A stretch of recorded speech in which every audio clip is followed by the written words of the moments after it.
थे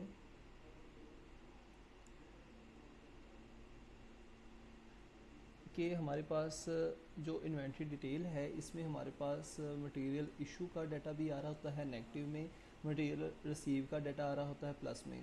ठीक है, किसी भी तरह की वो रिसीविंग है वो प्लस में आएगी, किसी भी तरह का इशूंस है वो नेगेटिव में आएगा।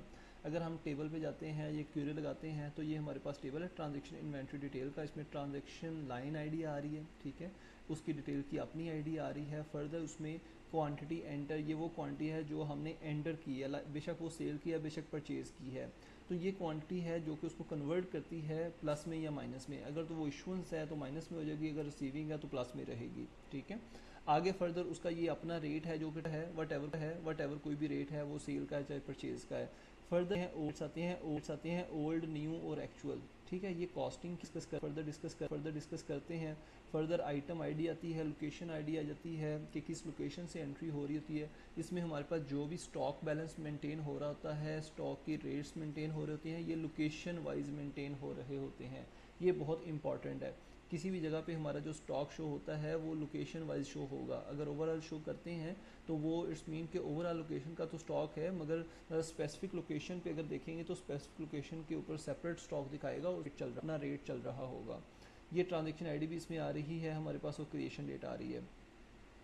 तो ये टेबल में एंट्री आती है। अब ये टेबल में एंट्रीज आती कहाँ से हैं वो हम देख लेते हैं। हमारे पास ये टेबल है ट्रांजेक्शन लाइन का। ट्रांजेक्शन लाइन के टेबल पे आप देखेंगे ट्रिगर्स ये मल्टीपल तरह के हैं, ये वन बाय वन डिस्कस करेंगे। अभी आप देखते हैं ट्रांजेक्शन इन्वेंट्री डिटेल ट्रिगर। ठीक है, ये एक कंपाउंड ट्रिगर है। कंपाउंड ट्रिगर है कि जब भी आप कोई भी मतलब कि बल्क करते हैं तो हो सकता है कि आपकी जो ट्रांजेक्शन है वो multiple eight a time commit हो रही हूँ। मैं फॉर एग्जांपल देता हूँ, इन्वेंट्री एडजस्टमेंट का जो है आपका फॉर्म, उस पर आप multiple adjustments at a time Excel के थ्रू अपलोड कर सकते हैं। ठीक है, तो इसलिए इसको हम कंपाउंड ट्रिगर कहते हैं। तो कंपाउंड ट्रिगर जो कि eight a time multiple request को लेके उसको एग्जीक्यूट वन बाय वन करे। तो ये कंपाउंड ट्रिगर जो है इसको हम देख लेते हैं कि इसका एक्शन क्या है कि फॉर इंसर्ट अपडेट और डिलीट, लाइक कोई भी मतलब कि ट्रांजेक्शन लाइन लेवल में कोई भी एक्शन आएगा, अपडेट का है डिलीट का है, ये लास्ट में ट्रिगर चलेगा। ठीक है, अब ट्रिगर का मकसद क्या है? ट्रिगर का मकसद ये है कि सबसे पहले वो इसके सबसे लास्ट पे हम जाते हैं जहाँ से ये इनिशिएट होता है।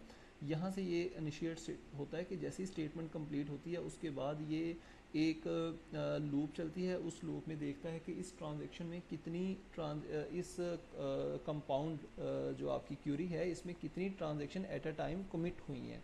तो अगर तो एक है तो वो सिंपल एक ट्रांजैक्शन आईडी को भेज देगा इसके अंदर, फंक्शन के अंदर, और उसको प्रोसेस करा देगा। अगर मल्टीपल होंगी तो ये लूप के साथ वन बाय वन एक को आइट्रेट करवाएगा।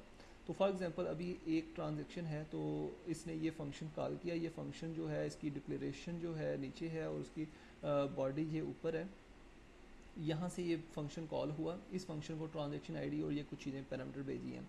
अब ये जो बेसिकली कर रहा है, ये क्या करता है कि जो भी ट्रांजैक्शन थी उस ट्रांजैक्शन का मेटा डाटा लिया उसने, मास्टर डाटा लिया, उसमें से देख लिया कि ये ट्रांजैक्शन टाइप क्या है। ट्रांजैक्शन टाइप क्यों देखने के लिए, ये देखने के लिए कि इसका बिहेवियर पॉजिटिव है या नेगेटिव है, या आया कि इस पर उसने काम करना भी है कि नहीं करना, लाइक इसने इन्वेंट्री हिट करवानी भी है कि नहीं करवानी। ठीक है, तो उसके बाद अगर तो उसकी टाइप वैसे ही डिलीट है, मतलब कि उसने रो डिलीट किया, तो वो ट्रांजैक्शन इन्वेंट्री डिटेल से भी डिलीट कर देगा। अगर कोई भी हमारी लाइन डिलीट होती है ट्रांजैक्शन की, तो अगर उसकी इन्वेंट्री डिटेल हिट हुई है तो वो उसको भी डिलीट कर देगा।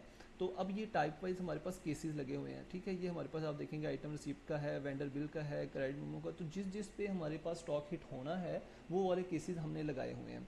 अब वो केस क्या है वो तकरीबन सब के अंदर कोड सिनेरियो सेम है। जस्ट वो क्या करता है, पुराना स्टॉक उठाता है और जो उसके रेट्स हैं वो उठाता है, उसके ओल्ड एक्चुअल न्यू रेट तीनों की एवरेज बनाता है। बनाने के बाद उसको इंसर्ट कर देता है अगर तो ट्रांजैक्शन का मोड इंसर्ट है।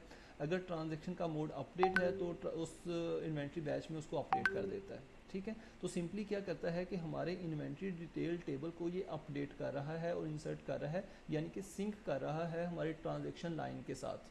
ठीक है, तो कोई भी ट्रांजैक्शन इन्वेंट्री अगर हमारी हिट होती है तो सिस्टम हमारे उसके साथ साथ हमारी इन्वेंट्री डिटेल को भी हिट करता है अगर उसका स्टॉक साथ में हिट होना है। ठीक है। तो ये उसका फार्मूला है। अगर उसके आपने रेट देखने हैं, ओल्ड रेट कैसे बन रहा है, न्यू रेट कैसे बन रहा है, एवरी रेट कैसे बन रहा है, तो ये उसके फार्मूला लगे हुए हैं, इसको आप स्टडी करके कर सकते हैं। मगर आपका स्टॉक लाजमी हिट होना चाहिए, रेट उसके कॉस्टिंग अपडेट होने